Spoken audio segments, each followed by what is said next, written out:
Israel Adesanya is what he knew and thought he was, the best player on his feet. Adesanya trying to close it out. Israel Adesanya is what he knew and thought he was the best on his feet. Adesanya tried to close it out. Israel Adesanya is back finally. The last style bender reclaimed his middleweight throne with a second-round knockout win over Dricus Du Plessis to close out UFC 305 in Ras Arena, Perth, Western Australia. The undisputed stiffest challenge to date considerably as Israel Adesanya. It was a fight that was like no other in the history of Ultimate Fighting Championship, as two champions of African heritage battled it out to see who the true African champion was. Adesanya takes on Robert Israel Adesanya has that thing. Adesanya not only won the battle, but won with a devastating knockout to prove himself as the reigning king of Africa. As far as the UFC's applause concerned, the first round started off slow and was difficult to score. Dricus Du Plessis opened with several low kicks that landed and Adesanya peppered in some punches, but there were few strikes of note. Alright, so here he is, the undefeated Israel. The lull of the fight came to a sudden and violent end again. Dricus Du Plessis pressured against the cage before Adesanya turned his lights out with an amazing knockout, his crowning achievement at least to this point in time. UFC 236 of the win has to be a burden off of Adesany's shoulders. Dricus Du Plessis has been a proverbial thorn in his side to the point where he brought Israel Adesanya to tears during their press conference. Was inspiring for anyone that likes martial arts. If you're with this big win, Israel Adesanya became the 1085 bits champion for the third time when he took on South African champ Dricus Du Plessis in a highly anticipated main event with flyweight contenders clashing in the co-main event. UFC middle champion. The last stylebenders 11-month hiatus from fighting had of course left fans wondering what he will look like in his return, with his last performance against Strickland leaving a lot to be desired. But when the UFC returned to Ras Arena in Perth, Western Australia for the first time since UFC 284 of the world, the event featured a middleweight title bout between current champion Dricus Du Plessis and former two-time champion Israel Adesanya. This fight was anticipated since Du Plessis defeated Robert Whittaker at UFC 290 and faced off against Adesanya in the cage on fee. Adesanya trying to close it out. Adesanya lost his subsequent title defense against Strickland, who later lost a close decision to Du Plessis, giving way to this anticipated middleweight title fight. Du Plessis is now 7-1 in the UFC with 5 finishes. However, 58% of fans and 9 of 22 media scorecards would have given his last fight to Strickland. So goodness, Adesanya is 14-3 in the UFC, with all his losses coming in title fights against Black Wives Pereira in a fight he led, and Strickland, the Nigerian-born fighter who grew up in New Zealand, had lost his championship to Strickland in November last year. But when he was backed against the cage, he pulled off a spectacular KO, which he said was from the gods. In his post-fight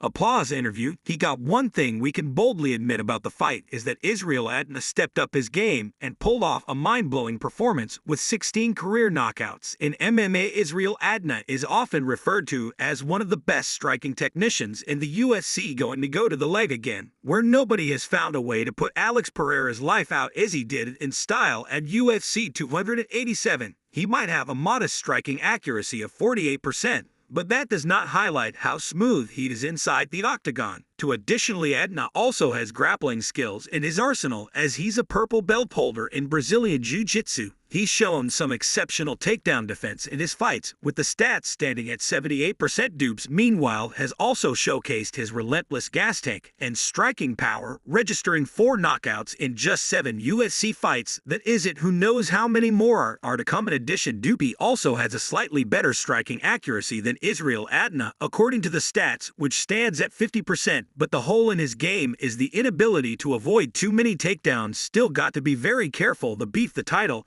and the buzz were there for the UFC 305 headliner, and fans who expected a war between Israel Adesanya and Dricus Du Plessis got nothing short of their expectations. Both fighters had a cautious first round with a barrage of leg kicks from both ends, with Dricus Du Plessis targeting Adesany's right calf much like he did in their last UFC bout. They opened up in the second round standing toe-to-toe and both landing punches, but it was when Adesanya was against the cage and wearing body shots when he unleashed 2 huge right-hand punches which stunned and then knocked down Dus Du Plessis. I was well prepared for him, and I had it all planned out with my corner, and I trusted my instinct that Dana said. The 33-year-old then threw a hammer fist while Dricus Du Plessis was on the mat, and the referee quickly stopped the fight before he could land a second. Interestingly, the main event of UFC 305 started with both fighters sizing each other up, though Adesanya became the aggressor to finish round one as the undisputed king of Dricus Du Plessis, 35, managed to land a few kicks. When they finally traded blows to start round two, he was actually landing over 60% of his strikes before the Adesanya, who looked more muscular than before, was also a lot more aggressive than in past fights, keeping Dricus Du Plessis on his heels. Bro, chill out. I said it was the perfect opportunity for revenge for Israel Adesanya, as the Nigerian had been brought to tears during a fiery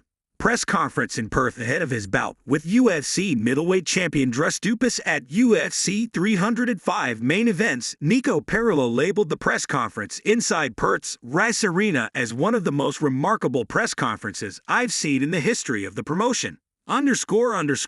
Tash your balls. When did I become the underdog? You not the underdog. There was plenty of bad blood brewing for over a year between the two fighters, since this bout was earmarked following Dup's upset win over Robert Whittaker in July last year. Adesanya had taken heavy exception to the South African champ labeling himself as the first real African champion under self, like you always have, right? Yeah, I have to wait. I remember you. I do apologize. Adesanya, who was born in Nigeria before moving to New Zealand when he was 10 years old, believed Dup's claim was disrespectful to the likes of himself, Kamaru Usman and Francis Ngannou, 3 Africans who all became UFC champions after moving abroad. After what was a fairly respectful opening 20 minutes of the UFC 305 press conference, things erupted after Adesanya was asked whether he'll take the belt back to Nigeria. If he wins on Tuesday, I'm going back to Nigeria. I think Friday I'm going to South Africa, and then I'm back to New Zealand. Adesanya said, no worries. Any questions? I really appreciate it, brother. Thank you. This has been made about culture. We didn't make it about culture, but you know someone made it about culture. I'm a child of the earth. Du Plessis then interjected, which set up an extremely heated back and forth. Du Plessis said, are you taking the servants with you when you are going back? Are you taking the servants with you everywhere with me? Thank you, bro. Thank you. Appreciate. A question over here. Furiously, Adesanya responded, what the hell are you even on about, bro? Shut the hell up. You don't know anything about my story. Du Plessis immediately fired back, I don't care about your story. That Israel. Adesanya continued, listen, my father and myself had to wake up at 4:00 a.m. and clean the banks while my mom studied to be a nurse. You don't know my freaking story. Don't freaking speak of my story. If you don't know my story, I will show you who you were on Sunday. So right now, shut the hell up. It's obviously a see and tell. We can see that. What do you mean you're saying that I'm made? Shut the up. You don't even know anything about my story. Du Plessis adamantly continued, I can't wait. I can't wait. You're talking about that I made it about anything else for being the first residing African champion. Adesanya would then get emotional when asked if the energy Du Plessis brought to the press conference and the build-up was what he imagined. He also shouted out those in attendance in the Rice Arena, given it was Perth, where Adesanya made his UFC debut back in 2018 on the UFC 221 card.